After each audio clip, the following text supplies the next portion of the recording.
Thanks to join the channel here over at Subscribe. So I got a mailbox. Mail me some comics or perhaps a cool beanie. Thanks to Mr. Nature and Vega and LG.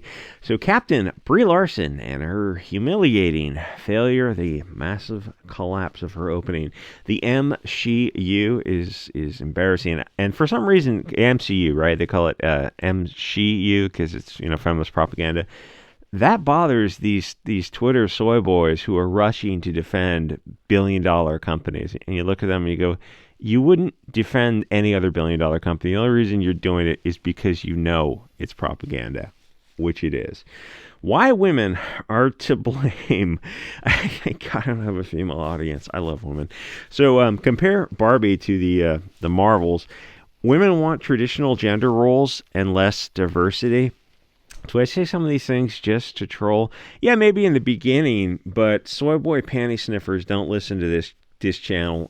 So they've got video games to play and Mountain Dew to drink, and they get on Twitter and they call people problematic. And they just, if you said the reason they don't speak like this in person is because people look at them as if they're, touched in the head or something. The things they say, like if you're in a group of other normal guys, you look at them and are like, what are you talking about, dude?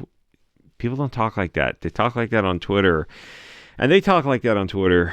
If you saw a lot of them, the physiognomy is real meme. Unfortunately, that is true. That's why, like I say, if you want to take a leftist man and make him turn him to the right, you have him eat less and exercise. And as soon as he gets in decent shape, he will just go to the right. Because what you get out of life is kind of what you're putting out there, and you get a different experience when you're in shape. Anyway, I'm talking to you, chubby left-wing soy boy. Okay, so a quick video because it's Sunday. People are watching the collapse of the second weekend of the Marvels, but they're also talking about what looks like Disney in general is starting to fail. Not the mainstream media, because they're making excuses left and right. Which is a lot people don't understand, because one would think with all the properties that all these companies own, you'd be just making great movies that would find an audience. You should be printing money if you're Disney with all the things they own. But they're not. And people are discussing what is going on with Disney. And it's actually, the people are talking about Disney and these movies are not the people that I would expect to be saying some of the things they're saying. I was having this Twitter conversation with people who don't look like me, and they were mostly talking about the feminism was not a seller for them on the Marvel movies, and it was kind of interesting to hear them saying something that I did not expect them to say so much. And even some were saying, like, yeah, the diversity is not selling either, so that was kind of interesting. So people are talking about Disney and how this is women's fault. And I say that because they made a girl power movie for women, but women specifically avoided this movie. Everyone avoided the movie, but the ratio of male to female, women didn't go see this movie. It was mostly a male audience, but the movie was made for women. So the women are saying that this isn't what they want. If you think Hollywood would listen to it, but obviously Hollywood doesn't care. So 3 women in costumes fighting another woman who, for some reason, nobody cares. It's in real life, women would only fight over some junkie felon boyfriend who's just got out of prison that they're all having sex with, and they only want him because somebody else wants him. But the positives are the sets, costumes, CGI, all the technical stuff is top notch. Of course, he spent $300 million on a film, but it doesn't matter what the story is if it has women not behaving in a believable manner. Because that's not, were there any scenes of them, like in the kitchen preparing meals for their kids and then reluctantly going off to be superheroes? This stuff isn't what women do. And I know it's a superhero movie. Nobody does this kind of stuff. It's just, there's, what do you call it? What was it called? Archetypes, right? Women are not action heroes unless they're forced into the role, the reluctant hero, which then works very well, where external forces manipulate events. So she's got to grab the 308 and scope out some baddies to save her tribe. That kind of thing works really well. It's why Aliens worked. Ripley had to survive, at least one and two. The forces were beyond her control. It's why the story of the peaceful person forced into war is so compelling. the person doesn't want to do what must be done, but they do it anyway to save the tribe, which is kind of another problem for not a YouTube video, the found family globalist story concept, because they're not fighting for their tribe.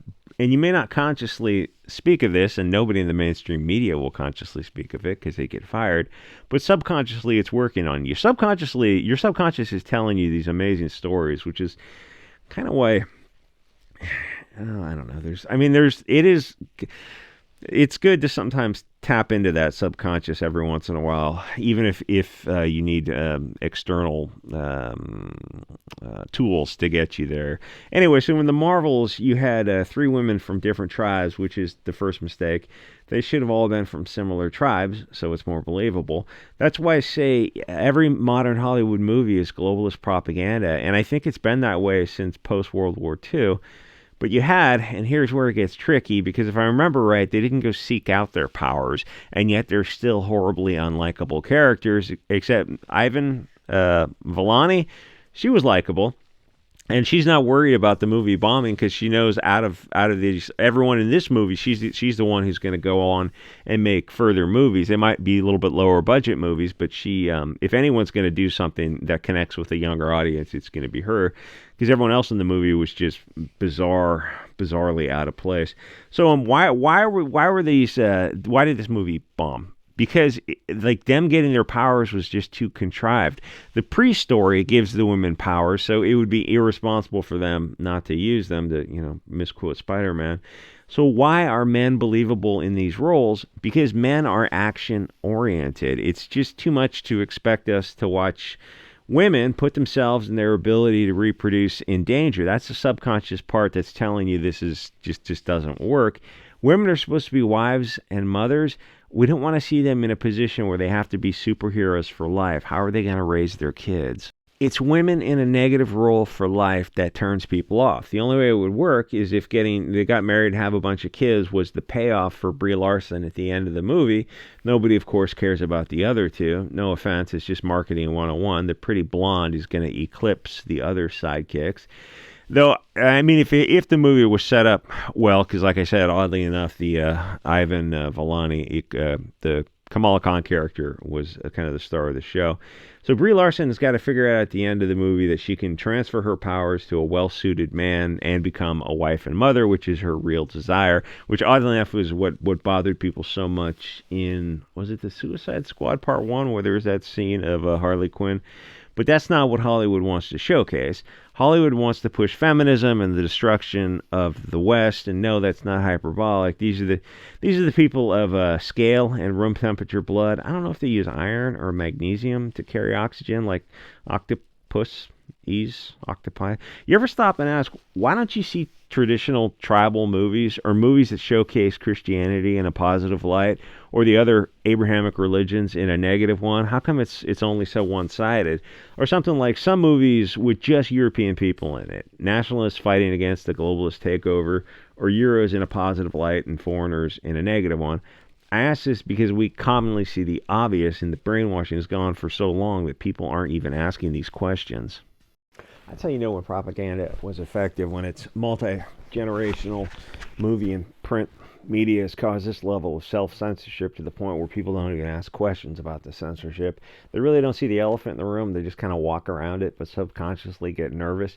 If someone starts asking questions about these weird, pathways, what do you call it? Circumlocutions, circumambulation. You know the word I'm looking for. They'll get angry at you if you point out that the elephant is there, because to admit to its existence means that they were self-censoring the whole time because they were scared, and that's embarrassing.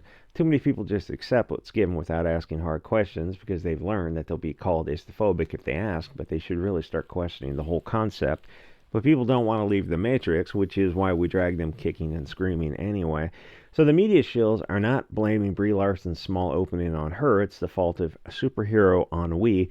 Reading the globalist media reviews, they never say stuff like I say. That the movie's too diverse, too much feminism, that sort of stuff. Yeah, well, obviously the reviewers don't feel like I feel.